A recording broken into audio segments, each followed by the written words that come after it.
The Eagles straight dominate and manhandle the Tennessee Titans. Is there any doubt that the Philadelphia Eagles are the best team in the NFL? If there was any doubt in your mind, I think they put it to rest yesterday. Trending in the AM starts in 30 seconds.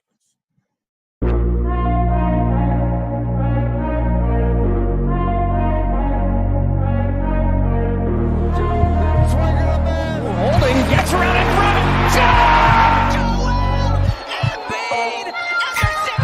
And Philadelphia has it.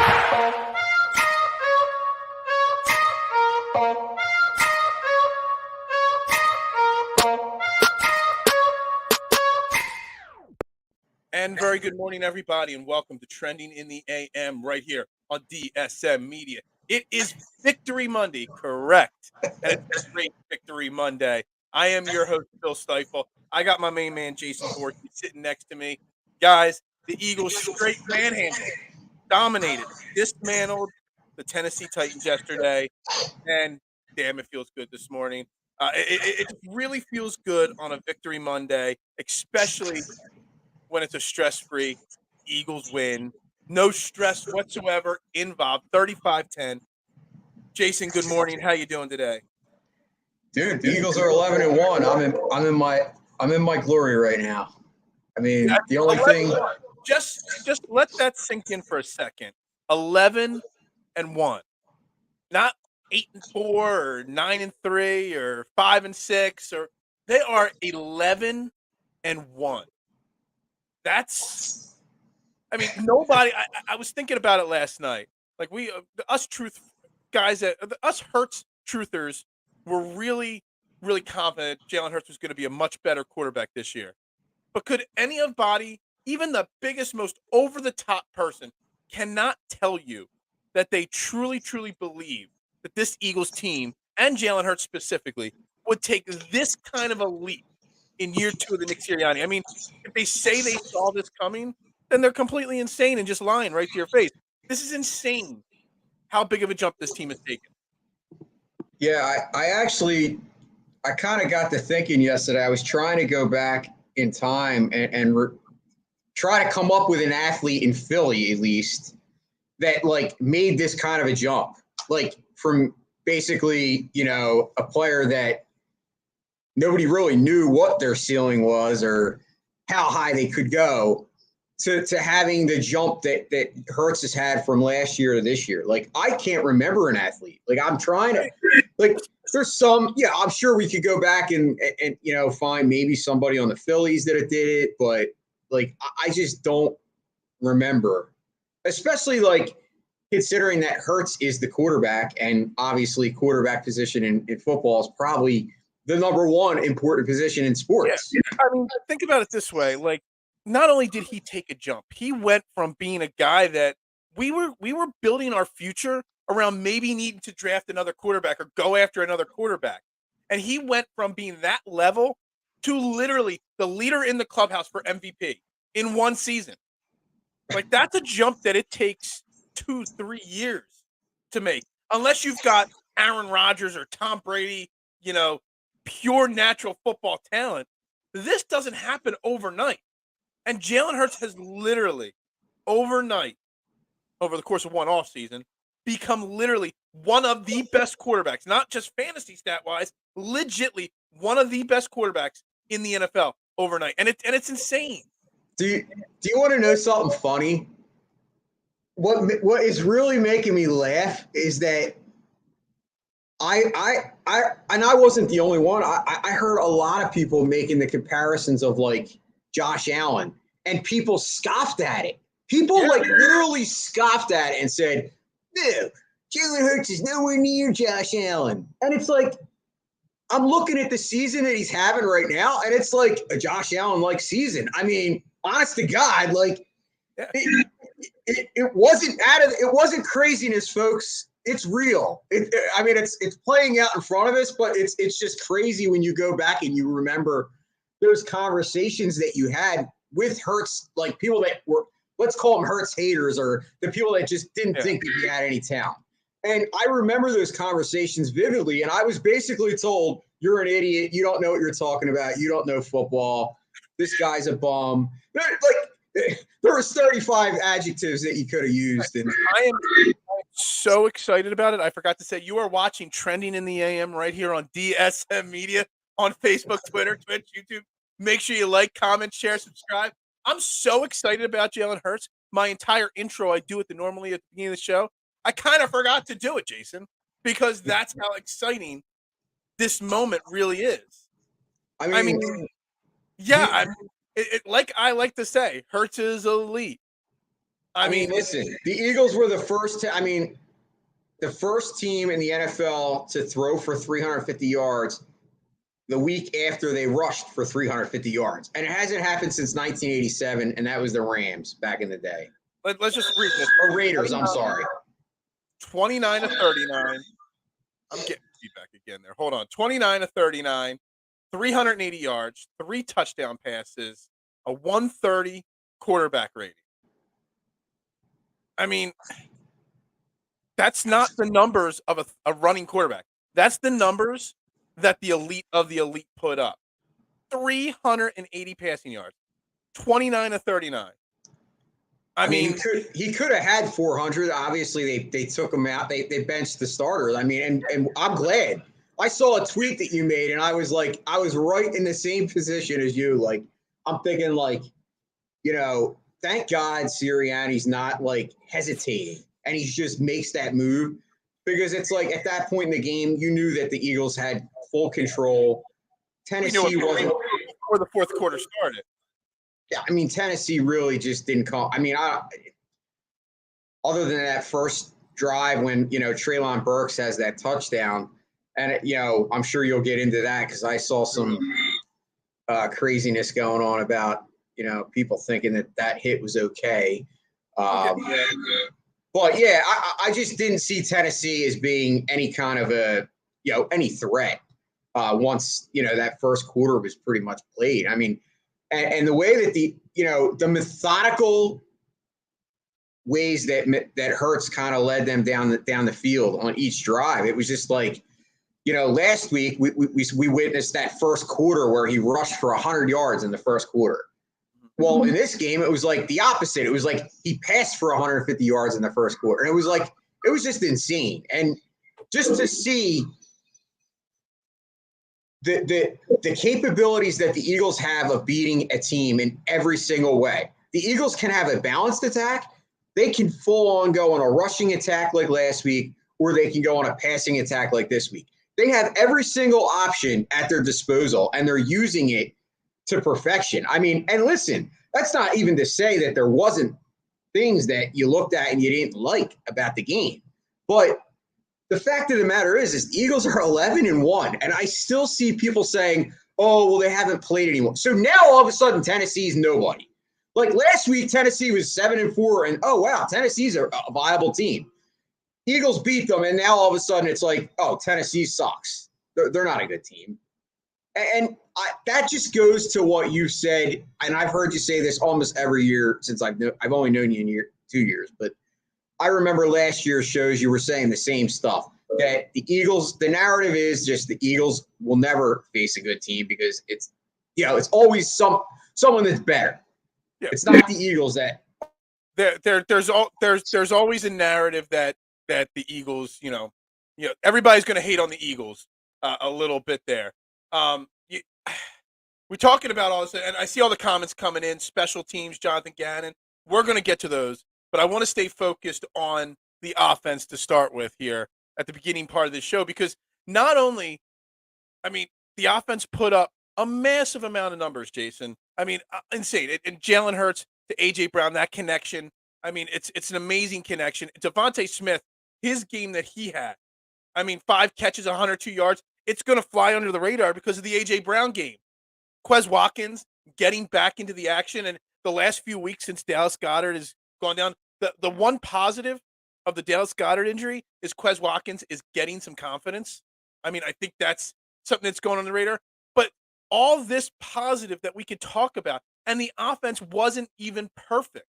We had 12 penalties yesterday. Almost all of them are on that offensive line. How many false starts and holdings that offensive line had? And we still were able to put up 35 points. We still were able to throw for 380 yards. And that offensive line, it just seems like the offensive line, outside of the penalties, I call out another person. I called out the offensive line, maybe not being as good. And whenever I call somebody out, they seem to have a great game. And the offensive line, we always compliment them on how great they are run blocking, but we criticize their potential pass blocking issues. Well, I mean, Jalen Hurts got sacked twice for 5 yards yesterday, total loss. I mean, the offensive line did not even play a great game. And we still, that I think goes to show how great this offense and this team is. We still, at this point, 11, 12 games in, have not played a complete game yet. And I think that kind of shows that the potential of this team hasn't been reached yet. I mean, absolutely. I was thinking the same exact thing. Like, the sky seems to be the limit. Like, because every week that you think that they can't trump a previous week as far as what they produced on the field, they do so. And as you said, it was very sloppy. The penalties and the offensive line, and it's definitely not characteristic of this offensive line, at least under Jeff Stoutland. But I mean, I gotta say that Hurts is just firing on all cylinders. I mean, I'm looking at you had what? 1, 2, 3, 4, 5, 6, 7, 8, 9. You had 10 guys catch passes yesterday. Like, that just doesn't happen in an Eagles offense. Usually it was like 4 guys. Even when they had no-name guys, it was like always the same 4 guys getting the ball because the ball wasn't spread around.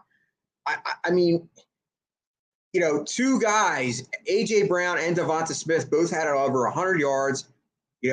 Devonta Smith got a touchdown. He had that nice long one in the beginning, and then A.J. with those 2. And how ironic was it that A.J. Brown has a 41-yard touchdown pass called back, and literally the next play, he gets a 41-yard touchdown. Like, that just, to me, if that didn't show you that he had that chip on his shoulder and he was not being stopped, I don't know what would. Because, and then, of course, the second touchdown, which was on a dime, the others on the other side of the field, it was like both touchdowns, the one that wasn't a touchdown and the other one were like dimes by Hurts, right over the shoulder catches, insane. And then, of course, the touchdown that was the first touchdown where Brown catches it and basically just shoves the guy that was in his way. Like, I forget who the cornerback was, but he just literally just threw him to the ground. And it's just like, dude, we have one of the best wide receivers in football, and I freaking love it. Whoever said that Jalen Hurts can't throw the deep ball? I mean, if you watch that game and you cannot see that he clearly could throw the damn deep ball. I mean, you just see it yesterday. And I like to look at little things. I started tweeting that out at the end of tweets yesterday, little things. And there's a pass. He actually got Jack Stahl even involved yesterday. Jack Stahl had a couple catches, a couple decent catches too. But there was an incomplete pass to Jack Stahl where he just let the ball rip. And it was a place where only your receiver could catch the ball. It was down the left side of the field. It was like a 20 or 30-yard pass. I think A.J. Brown was kind of in the vicinity too. I think he tried to hit Jack Stahl on that play. But just the confidence that Jalen Hurts let that ball rip with. Now, if Dallas Goedert's out there, Dallas Goedert probably has a little bit more ups than Jack Stahl and probably goes and gets that ball. But that's just the confidence that Jalen Hurts plays with right now. Like, there's literally Jalen Hurts. You could call any play, run any route, any coverage on defense. Jalen Hurts thinks he can complete that pass. And yes, they run the ball super effective. And most weeks, they are going to run the ball more than they pass the ball because this is still a run team. This is still a team that their number one asset is their run game. But they still know that they can pass the ball as well. And Shane Steichen and Nick Sirianni going with a pass, you run for 360 yards last week. You just assume that that's what they're going to want to do because that's what they do. But they know the Titans were the number 3 run defense in football. There's no need to try to run the ball. They made their game plan, and they have the confidence in Jalen Hurts, which translates to the confidence that Jalen Hurts has in himself to be able to go out there and literally any play called, Jalen Hurts is completing that pass in his mind. Yeah, he missed 10 passes, but literally there's nothing that rattles this kid. There's no play, no throw he can't make. And I don't want to hear any more of those Hurts haters out there talking about he can't throw the ball. Yesterday was just another, it wasn't the first example. It was another example of how he clearly can throw the football to any window on any route to any wide receiver in football. Yeah, I mean, you touched on the coaching. I mean, you have to give credit to them because, as you mentioned, the game plan coming in, they realized that Tennessee's strength was the run, so they just flipped the script and they had, like, it's funny because I heard even the narrative a couple weeks back that, oh well, the Eagles are running the ball because they don't trust Hurts. Like, that narrative was out there, and it's like now that got shattered too yesterday because it's like, okay, if they didn't trust Hurts, then how come they let him throw for 380 yards yesterday? They obviously trust Hurts. They seem to be able to adapt to what the game plan is, to who their opponent is. And, yesterday was a perfect example of that because, many people would have thought, yes, they're going to come out and run the ball. And, they just said, no, we're going to throw it, and we're going to throw it at will. And like I said, Hurts not only could beat you with the deep passes, he was throwing pinpoint passes, little slants. I saw a wide array of style of passing in that game. And, I think, as I said before, A.J. Brown, it's not always what he just does on the field as far as numbers-wise, stats. It's what he does having his presence on that field. And you can just see how that has elevated the whole team. And I'm not saying that Jalen Hurts wouldn't be taking this step forward, if it was just Devonta Smith. But I think A.J. Brown, having that wide receiver one. I want to cut you off because that's an interesting thing. Would Jalen Hurts be having this kind of season if it was like I saw the jump coming, not this big of a jump, but a jump coming. You don't put A.J. Brown on this team. You draft another rookie, or, God forbid, if it was still Jalen Reagor as your number 2 wide receiver. With Devontae Smith has had a really good season. It's just going under the radar because of A.J. Brown.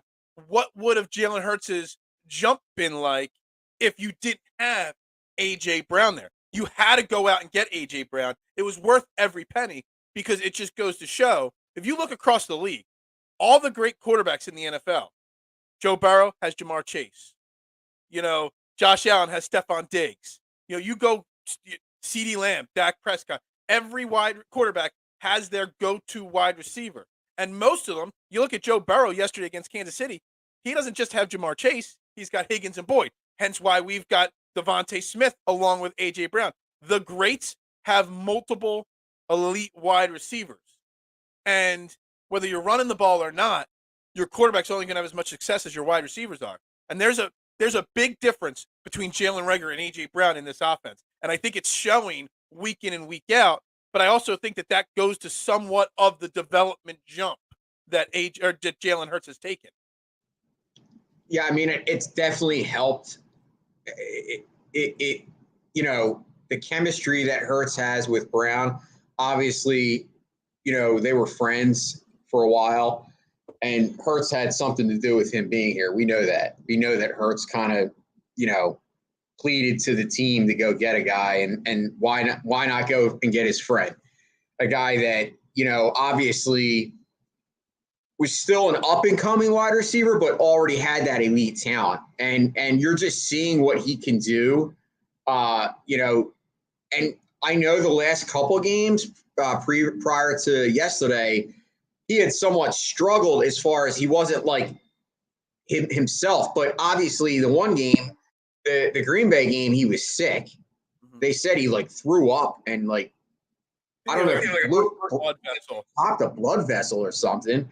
And then obviously the last game he was kind of just still feeling, run down from that. So you have to say that A.J. Brown has definitely helped Jalen Hurts in his progression. Now, I'm not saying that Jalen wouldn't have progressed. It's just A.J. Brown getting that guy was such a huge move by Howie to say, you know what, I'm going to trade one of these first-round picks, and I'm going to get a known commodity. Because he very well could have just drafted a first-round wide receiver. I mean, there was plenty of them out there. Christian Watson from Green Bay. You had guys. Treylon Burks, exactly. So getting A.J. Brown, that known commodity, it's done wonders.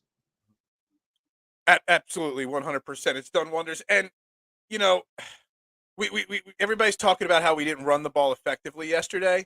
But honestly, considering the situation and considering how we still put up 380 yards passing, we still did have 2 touchdowns rushing the football. I mean, it's not like they completely went away from the run game. When we got down along the goal line, the Eagles were still smart enough to use that offensive line to push forward. Miles Sanders gets his, 9th touchdown of the game or of the year. Jalen Hurts had another rushing touchdown. I just think it was outside of the penalties yesterday, it was the most complete, perfect game that we've had so far. And again, we still have the penalty issue to address, but, outside of that, you couldn't ask for any more out of your offense. Now, who knows what the numbers would have shown if we didn't have all those penalties. It's like they would get 2 penalties and then throw a 13-yard first down pass to Devontae Smith. Get another penalty. Then all of a sudden you got 18 yards to A.J. Brown. Then another penalty. And then they throw another. It's like it didn't matter how many times that offensive line messed up. They still were just so effective. But some of it does have to go on to, look, yesterday was as perfect as can be. But we do also have to remember that is the second worst pass defense in the entire NFL we went up against. So let's understand the fact that we took care of business. We did what we were supposed to do against the Titans. Are a very good team. They're better than they showed yesterday, but they have one flaw in their team, and that's their pass defense. And we were able to take it apart, and that comes down to the coaching staff. And we'll get to the defense in a minute, but we've got to give credit to Nick Sirianni and Shane Steichen for having this team ready to expose the one major flaw that this Titans team has. Yeah, absolutely. I don't know why people would be complaining that we didn't run the ball. It's like, come on. Just use your heads, guys. Use your heads. And yes, we don't want to get too high because, as you mentioned, Tennessee's defense was, one of the worst against the pass. But it still shows me that Jalen Hurts is a confident man. He's a guy that has a plan when he goes up there. And he executed almost flawlessly. Obviously, he didn't, he missed 10 passes. But, I mean, you're talking about a guy that's throwing almost at a 70% completion percentage right now. And, I think he has a 68% completion percentage. There was people telling me, the guy's not accurate. And he's proved that wrong. Like, I don't know what else he has to do. I think the Eagles would have to win a Super Bowl for people. And then I think people would still say, oh, well, Jalen Hurts lucked out. I don't think there is anything else to say. I think those people have been shut up at this point. If anybody is trying to criticize, I don't even want to have that conversation anymore. Because at this point, if you're criticizing Jalen Hurts, you're just trying to be negative. It's like when we get into the defense in a minute, and I'm going to bring up what Seth Joyner had to say yesterday. If you're going to criticize Jalen Hurts at this point, you're just doing it because you want to. You have a narrative to try to explain. So I don't even want to talk about the Hurts haters anymore because there's no reason to even buy into any of that. There just isn't. There's no need. There's no reason. There's nothing. There's nothing whatsoever to have in that conversation anymore. Jalen Hurts is an NFL quarterback. Jalen Hurts, let me just tell you something. Jalen Hurts is going to get paid. Jalen Hurts is going to get paid. Man, Jalen Hurts is going to get paid more than, you mark my words, he is going to get, especially if they make a deep run. If they get to the NFC Championship game, mark my words, that Jalen Hurts will get a bigger contract in the offseason than Lamar Jackson. Not just because he got hurt again, Lamar Jackson, yesterday, but because, let me tell you something, that's what kind of player. Jalen Hurts leads. His team follows him into battle. Lamar Jackson leads by example, but you don't ever see him elevating his teammates. Jalen Hurts is going to be the highest paid quarterback in the NFL after this season. And then the next offseason, someone else will, get a bigger contract than him. Jalen Hurts is going to get paid. And it's insane. I don't even want to fathom what this contract Jalen Hurts has already got to be counting this money right now because he is going to get paid. Yeah, that's the only thing, and that's why you kind of got to look at it at this season as being the year that we need to try to win it, because you know that you're in a perfect situation with Jalen's contract right now. Once you have to pay him that money, then you're going to have to start trimming the fat, and you're not going to be able to have, an assembled roster that you have this year where you have all these guys. I mean, I'm not going to say it's like one of those dream teams scenarios, but they did go out and they got a lot of talent. I mean, Bradbury, CJ Johnson, you go down the list of all the guys they got, and all of those guys want to get paid as well. So you really got to try, being that the NFC right now is weaker than it's been in previous seasons. This is the year to strike. And I don't care. People will say, oh, that's a defeatist attitude. No, I want to win a Super Bowl. Does it really matter if we win a Super Bowl in a year where the NFC's weak? I mean, you said it all the time about how the Sixers, have had opportunities where the, Eastern Conference was weak, and they haven't taken advantage of that. They haven't capitalized. Yeah, I want to touch on two of these things here. First off, quarterback win percentage and leadership skills are the intangibles. This is absolutely 1,000% accurate right here.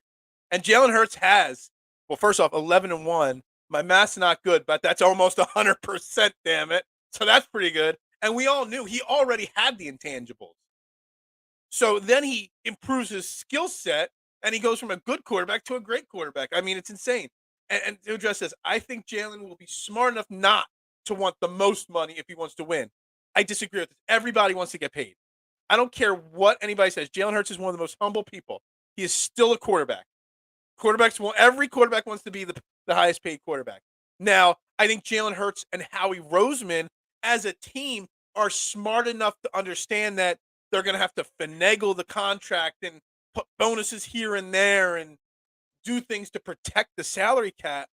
But the overall dollar number and years will be big money. There's going to be no way about it. He's not going to take like a 5-year, $250 million contract when he's worth 5 years. No, hold on. 5 years times 50 million is 250. So he's not going to take a 5-year, $100 million contract when he's worth 5 years, $250 million. Now they'll find a way to finagle it. And I trust Howie and I trust Jalen to work the numbers the right way, but he's going to get the biggest bag. I don't think he'll get more than Mahomes. I don't think he'll get more. I don't think he'll get the upper echelon money. I think he's definitely going to get the bag, but I don't. Hold on. The Mahomes money was 3 years ago. That's not upper echelon money anymore. That's top 5 money now. Kyler Murray's getting a bigger contract. Lamar Jackson's going to be getting $5-7 million more than Mahomes a year, because upper echelon money every year as the salary cap goes up, upper echelon money goes up. So Mahomes is within another year or two, Mahomes is going to be on a steal of a contract.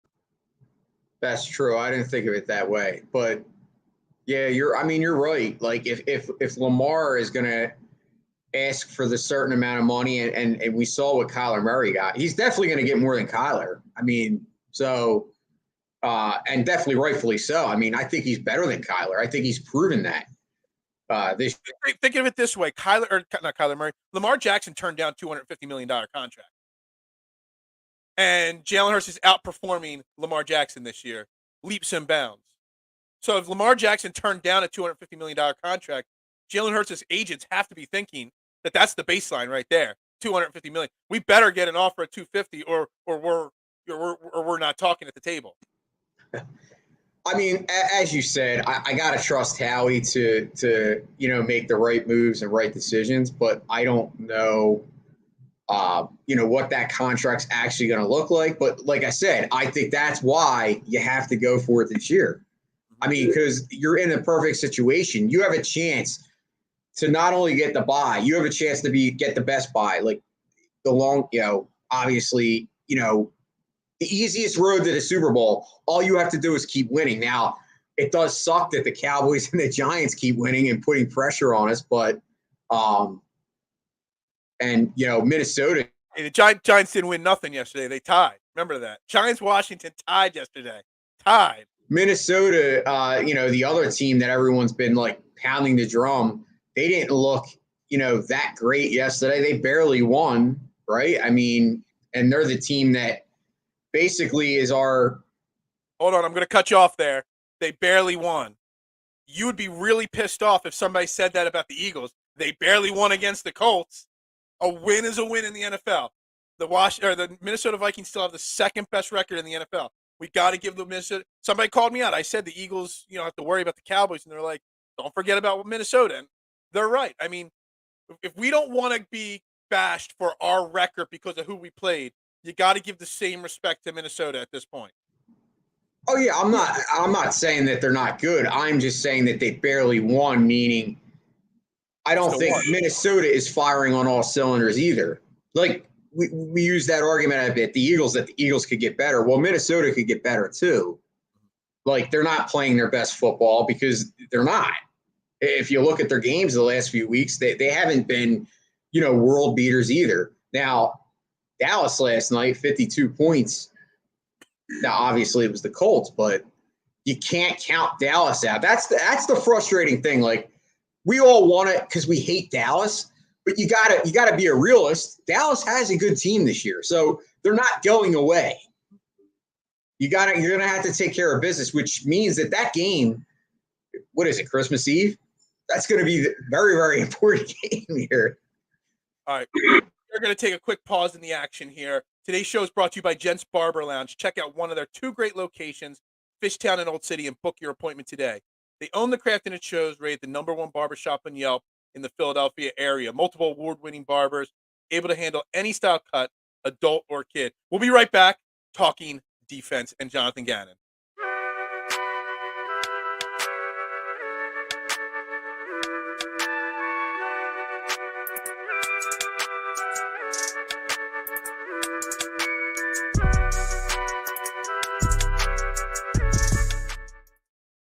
And we're back here trending in the AM right here on DSM Media again.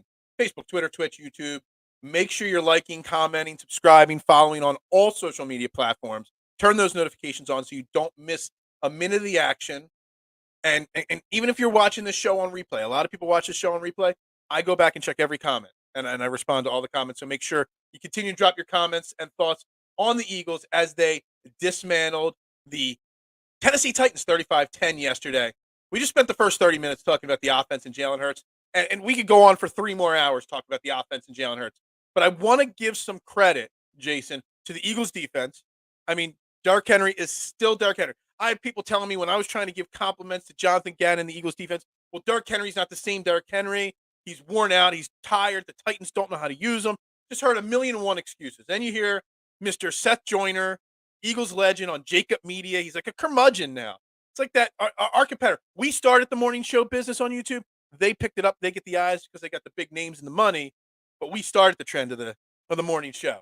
And those guys over there, they got to do bold, crazy. They got Dan Sileo spitting crazy things. Seth Joyner, even Derek Gunn spitting hot takes to try to draw some attention to that media site over there. And Seth Joyner over there bashing the Eagles defense when you gave up 10 whole points to the Tennesse Titans, when you held Derrick Henry to 30 yards, when you sacked Ryan Tannehill, 6 times yesterday. That was not a perfect game on defense. There were mistakes and things that we were going to get into. But that was as good of a performance against a 7-5 team, a team that's going to win their division and have a home playoff game. Your defense just manhandled their offense. And I think a lot of credit from me and from a lot of the people. We talk about the people that bash Jalen Hurts, that they need to shut up. Well, the people like me that bash Jonathan Gannon need to shut up for a week, because that game plan was effective, and that game plan shut that Tennesse Titans team down. Yeah, not only did they shut them down, I mean, they had 5 sacks? Was it 6? Thought it shows 5. Whatever. Anyway. All right. So they have 5 sacks. I mean, Jonathan Gannon, I think, is going to get criticized regardless of how the Eagles play. Like, let's face it, he's not a guy that we're happy with as fans. I mean, most people think that he's kind of overrated. Most people shake their head that he had quite a few coaching interviews and opportunities this past year. You can say what you want about Jonathan Gannon, but like you said, you have to give credit where credit's due. They gave up 10 points. Okay, 10 points. And realistically, other than that first touchdown drive, Tennessee was never in the game, ever. So Jonathan Gannon did his job, and had this team prepared. I like to say that I don't like his schemes. But at the end of the day, I think his scheme yesterday was majorly responsible for why the Eagles did well on defense. So I'm not going to sit here and bash him today. I won't, because you're right. You have to give credit where credit's due. Well, I want to give credit to Howie Roseman as well, because let's be honest. So Jonathan Gannon, he's a stubborn son of a gun. Like, he wants to do things a certain way. He wants to run that soft middle of the defense, have 4 guys, have his linebackers and whatnot. Well, he didn't have the personnel to run the defense he needed. So what does Howie Roseman go out and do? He gets Ndamukong Suh. He goes out and gets Linville Joseph. Jordan Davis comes back. Now, all of a sudden, you've got the front 4 that you need. Even Robert Quinn, who was inactive yesterday and hasn't been effective. But Howie Roseman saw what this defense was supposed, what Jonathan Gannon's vision for this defense was, went out and instantly got all the pieces needed for the stretch run to make sure that this defense can be run the way, Jonathan Gannon wants. I mean, part of it's got to be the fact that, winning despite the scheme, because you've got such talented players in there. I think that could be part of it as well. Yeah, I mean, my biggest disappointment as far as on the defense so far up to yesterday was Josh Sweat. Josh Sweat was a guy that I really thought was going to take the leap this year, that he was going to hit that 10 sack threshold and double digits and be that guy. And so far he's been overwhelmingly disappointing. But yesterday he had a game. He had 2 sacks. He was all over the field. I heard his name called. It was great to see. But I'm going to go out and say that I looked at the fact that Nakobe Dean was finally asserted into the defense. That, to me, shows me that Jonathan Gannon is maybe getting over that stubbornness and saying, okay, we have struggled. Let's try something new. First off, so Nakobe Dean got in there because of Kazir White getting hurt. So he was out there for 50. Hold on, I want to pull up this exact thing. They had 53 snaps. So he was on the field for 15 snaps. He came in about midway through the third quarter when Kazir White went down. So he literally was on the field for 15 snaps. Just 15 snaps. He was tied for the team lead in tackles. Just get that. I mean, TJ Edwards was the other guy tied for the team lead in snaps. He was on the field for every single defensive snap. Nakobe Dean was tied for the lead in sacks in 20 minutes of game time. So, I mean, he was probably on the field for 10 minutes. And he was tied for the lead in on tackles on this team. Not sacks, sorry. Tackles. I mean, if that doesn't tell you that Nakobe Dean needs to be on the field every single week, I don't know what else you need to see to know that Nakobe Dean can have literally the first play he was on the field, he got held on a run play because the defense knew that they couldn't stop him. And they were literally holding him on his first defensive snap since week 3. Yeah. Also, Nakobe led in tackles. Yes. But all right, so you're saying it was an injury, and that's fine. But my point is, I guess what I'm saying is he was still in there. He utilized him. And the bottom line is, I hope that now sets a trend, no pun intended, by Jonathan Gannon to actually use this guy. Because you got to use the guys that are going to be athletic, that are going to be able to make plays. And he's a playmaker. Let's face it. He was a playmaker in college. That's why they drafted him. When we drafted him, it was, we got to steal the draft. And then he hardly plays. Now, I get it. They're going with the veterans. They're going with Edwards, who, has been up and down. I mean, Edwards hasn't been an abomination, but he hasn't been super great the last few weeks. I mean, he did have some mistakes yesterday in the game. I did see a Kayvon Wallace sighting. Now, I know that a lot of these things are because of injuries, but Kayvon Wallace actually had one tackle. It's like, wow.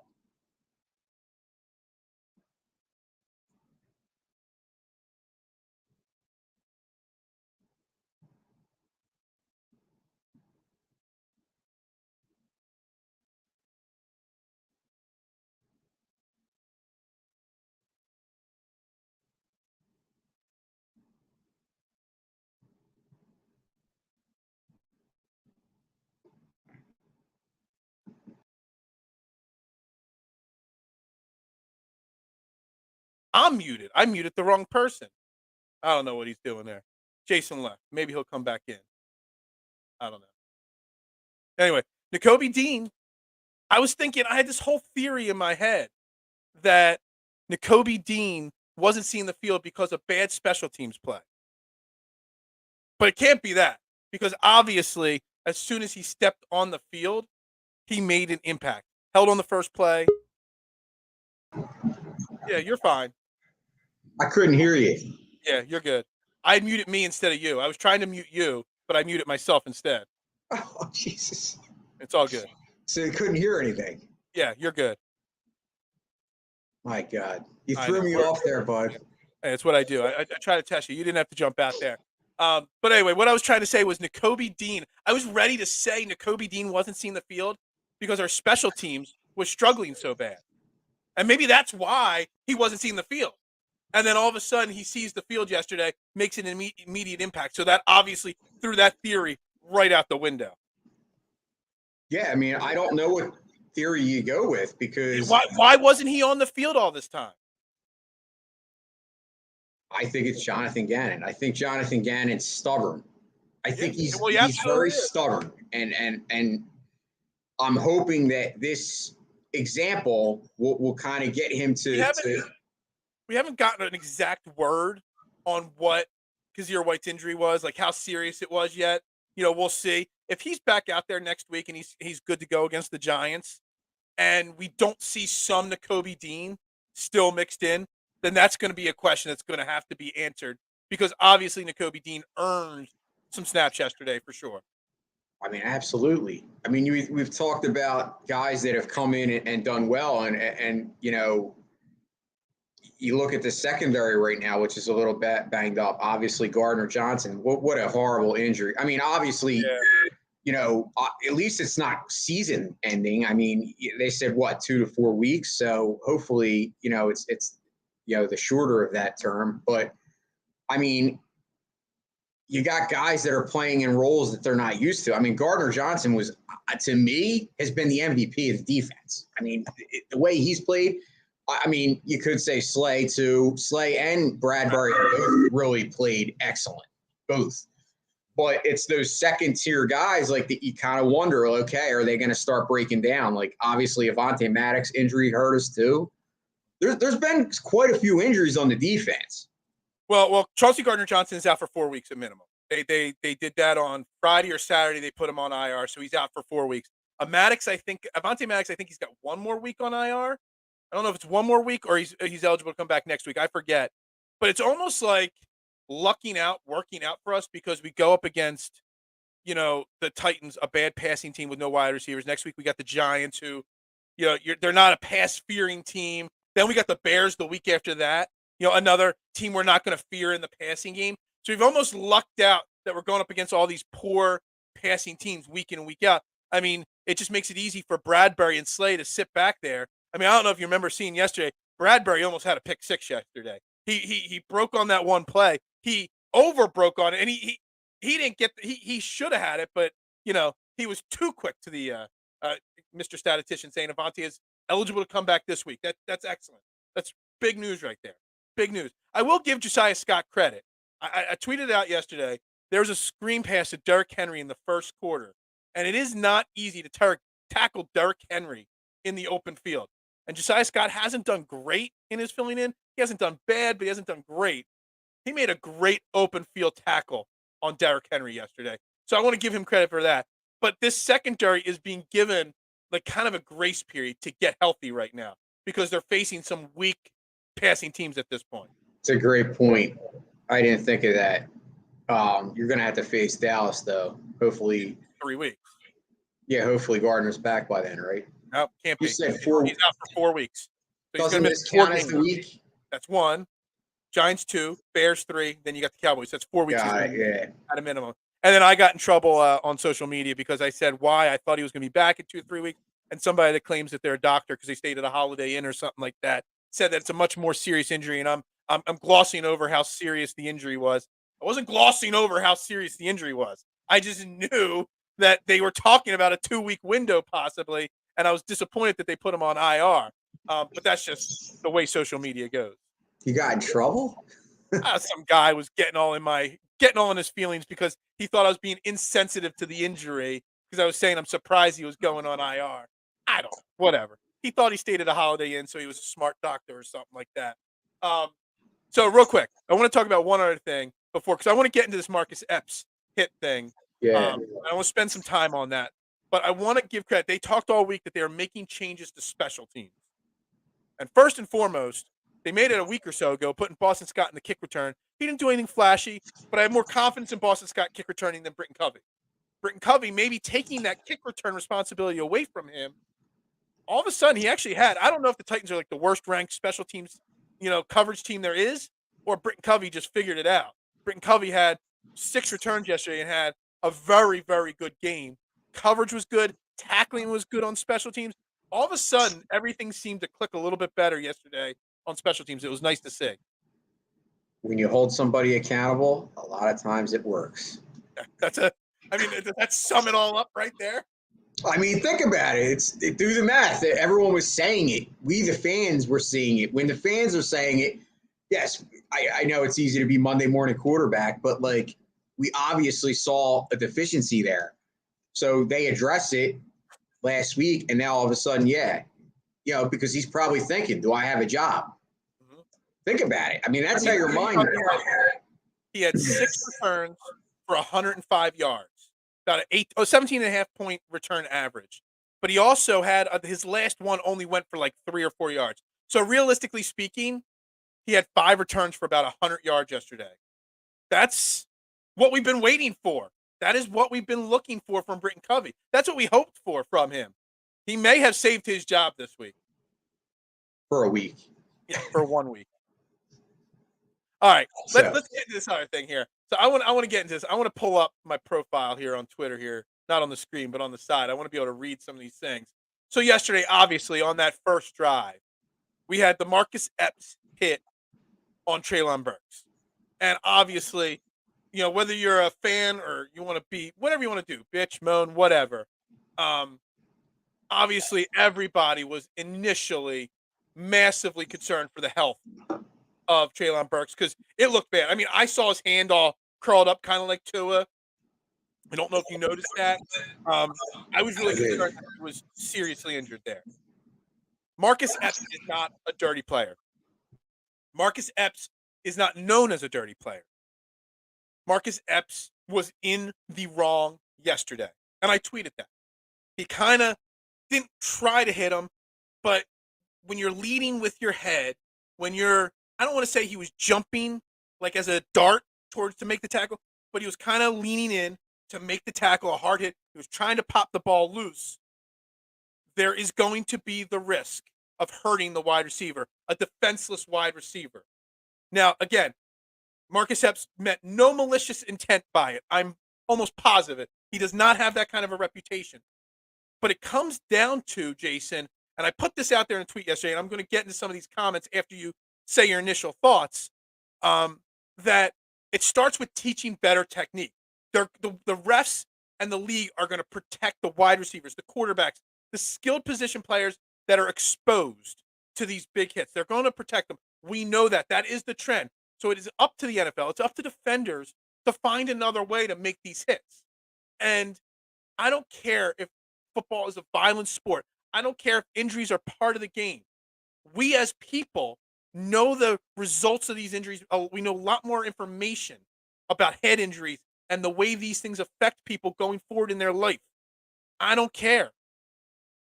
They have to do a better job of teaching better techniques to these players on defense so that they don't do this. And I got destroyed for that. And we're going to get into some of those things. But Jason, is it simply teaching better technique? Is it starting it at the youth age, teaching the technique there? Or am I wrong and it's just making a flag football game? No, you're definitely not wrong, Phil. And to reiterate your point, it wasn't malicious, but it was still a bad hit.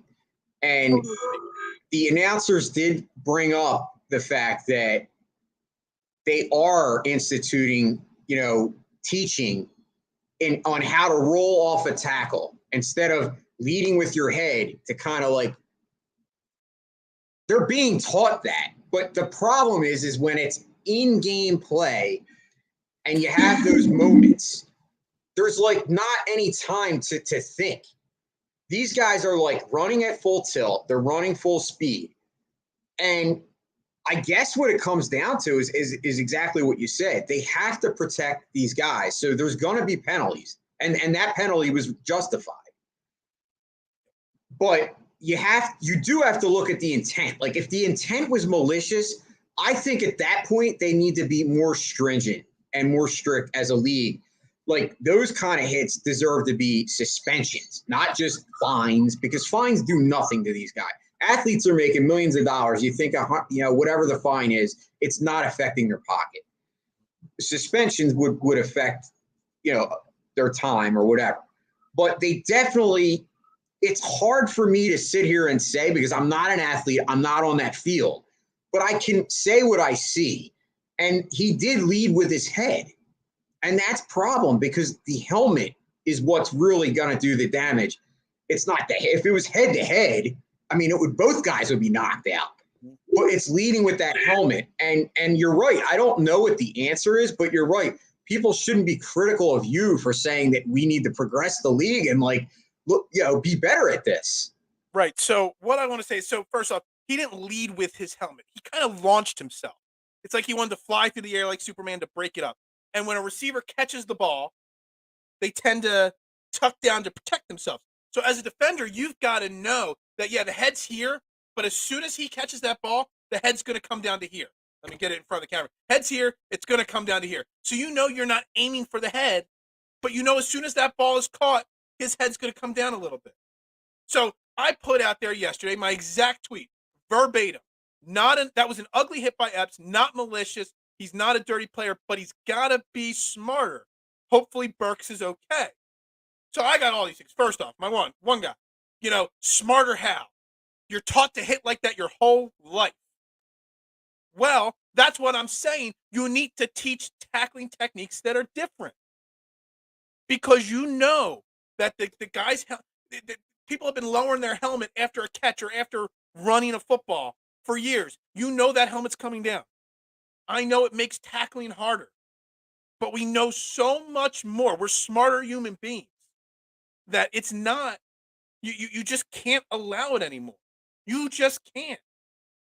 You have to teach, whether it starts at the little league level or the high school level, you got to teach better tackling techniques. So smarter how? You're smarter by teaching differently. It doesn't matter how you've done things for 50 years. There's a lot of things that went on for 5,000 years in this world. We don't do them anymore. You know why? Because we got smarter and we realized that they weren't smart things to do. We know better that this is not a smart way to hit somebody. Yet, we continue to do it and think it's okay because football is a violent sport. Yeah, I'll go back to it. The guy came at you and said that that's how they're taught their whole life, but the announcer specifically made reference to the fact that the league is really pushing on how they teach these guys and what they're supposed to do when they tackle. So don't tell me that that's how they've been taught. this didn't just happen overnight. I mean, concussions have been a problem for a long time. I mean, and they've only gotten worse. So here, let me read a few more of these comments that I got. When I say it, to be smarter so that we're safer for these people and humans, it's not a safe game. And then I get told it was a clean hit. NFL is just soft. Then I get people, it's a BS penalty. And then I got other people saying I'm right. It's a clear helmet to helmet. It's this and that. I mean, I don't understand why it's so hard for people to understand that the league can be smarter. Players can be smarter. I don't understand why we have to accept, poor, here's another one. No, it's illegal. He led with his shoulder. They called it literally for whatever reason. Smarter. What do we mean? You and bleep, bleep, bleep. It's hard to pull up from that. That's what I wanted to get to. Yeah, it's hard to pull up from that. But again, pulling up on that tackle comes from teaching a different style of tackling. Now, I know we don't tackle in the offseason anymore. We don't tackle in practice. We don't tackle till game time. I don't think anybody on our Eagles defense, starter-wise, tackled till week 1. But it starts with the fundamentals, and that's how you protect these players. And I don't understand why. Are we living in the gladiator ages? Are we at the Colosseum in Rome right now? Do we have to have these kind of injuries continue to happen? We don't. I don't know, Jason, if you've ever seen their ESPN years and years ago, they did a story on Jim McMahon, former Bears quarterback. And during the interview process, literally sitting there talking to the reporter in his house, he forgot who she was and what they were doing. He said in the interview, I walk down my driveway to get my mail, and I forget what I'm doing at the end of my driveway and where I live. And he's just in his driveway. And that comes from helmet-to-helmet hits, tackling, concussions, not being safe. We know so much more about this. We don't have to say that it's a soft NFL because we don't want those kind of hits anymore. And it really, really bothers me that we can't be smarter about it. Yeah, what bothers me is the people that say, well, they're athletes, they signed up for it. Like, okay, so you want to see these people get concussions and be hurt? Like, you're saying, oh, the NFL soft, I want to see hits. Okay, so what you're really saying is you don't value human life. You don't value people, getting hurt. You're okay with that. And that's not okay to me. It's not. I mean, it's like coming down to people actually went to the Colosseum back in the Roman times to watch people kill each other. We're not in Roman times. We're 2,000 years later here. We're smarter people. We can have football. We can have big hits. There were big hits yesterday. Plenty of big hits around the NFL. Clean hits that did not harm. Didn't Devontae Smith take a really big hit? Or was it A.J. Brown to like the rib cage? Jack Stoll hit their punt returner, almost knocked them out. And it wasn't a bad hit. It was just coming down on a kick return. You can be smarter in today's NFL and still protect these players. I mean, I'm still going through this list. Aim for the waist and chest at full speed. That's what you're supposed to do. You know what I mean? I got people drawing, people that have no brain in my head. Then people saying he should have gotten ejected for that. There's literally, it is split so many people, but it's because there's this old school mentality that football's got to be this gladiator sport. But it's not. It's why they're trying to make adjustments to helmets. It's why they're trying to protect people. Don't you want your stars to play for 10, 12 years? Do we want them ending their career in 2 years? I mean, I can't believe Tua Tagovailoa is actually playing right now after the hits he took this year. I mean, we need to protect these players. Plain and simple. I mean, there's nothing else to say, Phil. And as I said, like, you shouldn't have been taking heat for that, and that's not fair because you're just being a human. That's being a good human. Anybody that's listen, everyone's gonna have disagreements, but like, there's a line, and I draw the line at like, if somebody wants to see that and wants to see people injured. I mean, I didn't like seeing Treylon Burks laying there on the ground like this with his hands. I felt sick to my stomach. Mm-hmm. So I don't know what these people, like you said, we're not in gladiator times. We're not in the dark ages. we're in 2023. Oh, it's still 2022. We still got a couple weeks. Let's not push on to 2023 yet. We still got a couple weeks to go. Look, I don't care that people come at me. You want to come at me because I like Jalen Hurts? That's fine. You want to come at me because I bash Doc Rivers? That's fine. But when we're talking about this kind of thing in safety, I mean, the NFL can still be a good sport and a fun sport. I look at it like this, Jason, and we started the show 5 minutes early, so we had a little bit more free time here to go over an hour on this. I look at the little league level. Less kids are signing up to play football. Why? Not because they don't watch it with their dads on the weekends or their moms on the weekends, because their parents are scared for their kids' safety. My nephew, he's in first grade. He plays soccer. He plays basketball. He plays, all these sports. He doesn't play football. And I don't know. I never asked my brother why he doesn't play football, but probably safety reasons. If you start teaching these kids now at the youthful age better technique, maybe it's not such a problem down the line. Maybe, you got to really think about it. The sport of football, it's not a dying sport, but the amount of kids playing it is so much less because it's violent. And it's always going to be violent. But if you start at the younger ages teaching the right way to play, it can still be a fun sport. There can still be big boom hits. You can still have the Sheldon Brown on Reggie Bush hit. Perfectly legal. You can still have that excitement.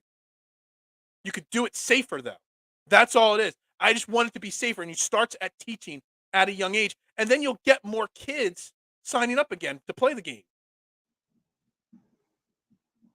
Speaking of being safer, not to get off the subject, but like, is it me or does this year seem like it's had more injuries, overall injuries, not just unsafe injuries? I'm talking like injuries throughout the league. I mean, yesterday you lost Lamar Jackson and Garoppolo. Garoppolo's out for the year now. It just seems like there's been more injuries. I don't know. Maybe it's just. Well, what I'll say to that, Jason, is I think it could come down to, we'll see. It's going to take a few years, but it could come down to the fact that the new age analytic style of the offseason, how they work, and they're not as physical in the offseason. They're not practicing as hard or tackling in the offseason. Maybe their bodies aren't fully ready, and maybe that has something to do with it. You look at how the Eagles literally did not tackle a single person until week 1. You know what I mean? So maybe that has something to do with it, and maybe that will, a couple years down the line, the curve will change, and they'll get back to a little bit more of an old school, Jimmy G's. It was a freak accident, the Jimmy G one. I think that maybe the softer off seasons in the physicality wise may be playing a factor into that. Yeah, just a thought. Studies show kids shouldn't start till high school. Look, there are cities that do not let their little league kids tackle. I mean, I've seen plenty of videos on social media of big hits at the little league level, but I've also seen a lot of little league level teams only playing flag football. And that might be the way to go. You protect the kids, you play more flag football, and you just show when you got the tackling dummies and the I forget what they're called, the things you run into with your shoulder and you push the guy back on it. Starting at a younger age, teaching them how to hit those things will help set the league up 5, 10, 15 years from now with people with better technique. But Marcus Epps, let's just be honest, he was in the wrong yesterday. And there's nothing, he didn't do it to be harmful or to be a bad human being. It's just what he's been taught for his last 15 years. And that's what has to change, because we just don't need to see it anymore. We don't. We've seen how many players, Jason, have committed suicide because of brain injuries. You know what I mean?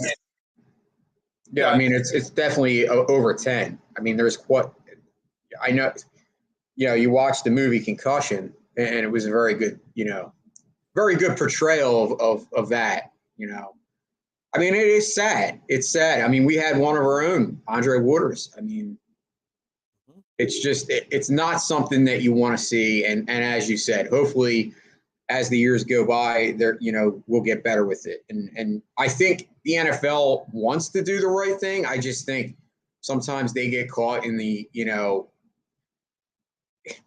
let's face it, the NFL is a money pit. I at the end of the day, that's their bottom line. They're not really, I mean, we could say, oh, we hope that they want to do the right things, but at the end of the day, they're worried about one thing, and that's the bottom line. And what sells? Sex sells, they say. Well, what sells the NFL? Big passing touchdowns from your quarterbacks and big violent hits. When you make a commercial, to promote an NFL game or an NFL season or the Super Bowl, what sells? The big touchdown passes and the big hits. And until they change that and say that, that's not what we want to be, we're going to be having this conversation for a long time. I didn't mean to come down that people are coming at me, whatever. Everybody's entitled to their own opinion. Football does not have to be a violent gladiator sport. It can still be fun. It can still have violent hits. You just got to aim for the stomach, aim for the chest. That's it. You just got to learn to tackle here and not here. That's all it is. And that's where it's got to come down to. And I'm glad that it happened yesterday so we can have this conversation on the show today. Absolutely. We're going to wrap it up right there. Trending in the AM right here on DSM Media. As always, we're live, Facebook, Twitter, Twitch, YouTube. Again, Eagles dominating 35-10 win against the Tennesse Titans. We're going to be hyped up all week. We're going to be hyped up all day on DSM Media. We're going to hyped up all week. James Harden is back for the Sixers tonight, it seems like. So we might have that to talk about tomorrow, what that brings to the table. But, guys, it's a Victory Monday. Make sure you're liking this show, sharing it out, commenting, all on replay. It's okay. The show airs nonstop on DSM Media YouTube page. Everybody have a great Monday. Victory Mondays are always better than losing Mondays. So we haven't had a losing Monday in a while. So it feels good to have another Victory Monday. Great day. Thank you to Jason Voorhees for joining me. I'll be back tomorrow morning, 8:30 a.m. Yo, go Birds. Ring the bell. Go Birds. Go. And Philadelphia has it.